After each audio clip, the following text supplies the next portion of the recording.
Dat brengt ons eigenlijk bij de types. Hè. Welke types hebben we allemaal? Laten we starten misschien met onze Liquid Mellow. De Liquid Mellow, dat is ons allereerste vloersysteem en uiteindelijk ook de doorbraak van Liquid Floors geweest. De Liquid Mellow is een zeer bijzondere polyurethaanvloer. Als we spreken over PU-vloeren, dit is een polyurethaan hars, maar staat mijlenver van alternatieven op dit moment. Dat is de enige gietvloer die 100% naadloos kan dicht gemaakt worden overheen dilatatievoegen. Dus zettingsvoegen die moeten bewaard worden in de vloer, ja, die worden dichtgemaakt en overlaagd met hetzelfde materiaal.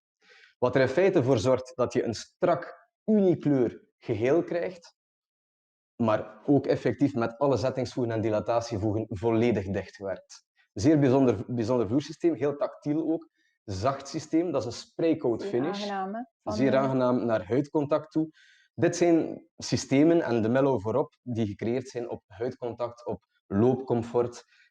Dat is de Liquid Mellow. En die hebben we in een 44-tal kleuren. Dat is zo. We hebben ondertussen enkele jaren terug een kleurencollectie ontwikkeld met Jeannette Hanenburg, een befaamde Nederlandse kleurenspecialiste. Prachtige collectie tot stand gebracht. Gaat in feite, bijvoorbeeld.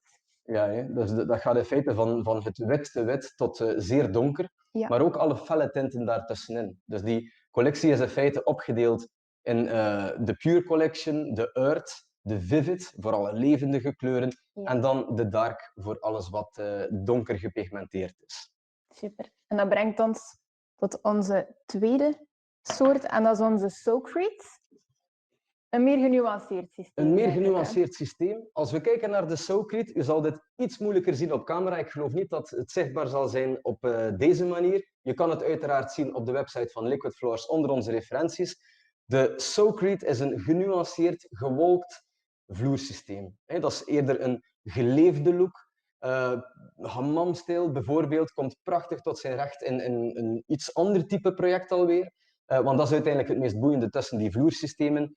Elk vloersysteem dient zijn project. En de Soakreed is daar een andere look, maar ook iets anders qua karakteristiek. Dat is een typisch wat harder systeem, maar die ook nog altijd heel tactiel is, heel mat is, een heel natuurlijke look en feel. Ja, een vraag die ik ook vaak krijg, waarom zou ik moeten kiezen voor Soakreed of waarom voor bijvoorbeeld het Mellow, het zachtere systeem? Ja, dus de Mellow is een strakke vloer, een strakke gietvloer en die staat als we spreken over een unikleur, dan bedoelen we één effen egaal kleur, één effen egale kleurtint.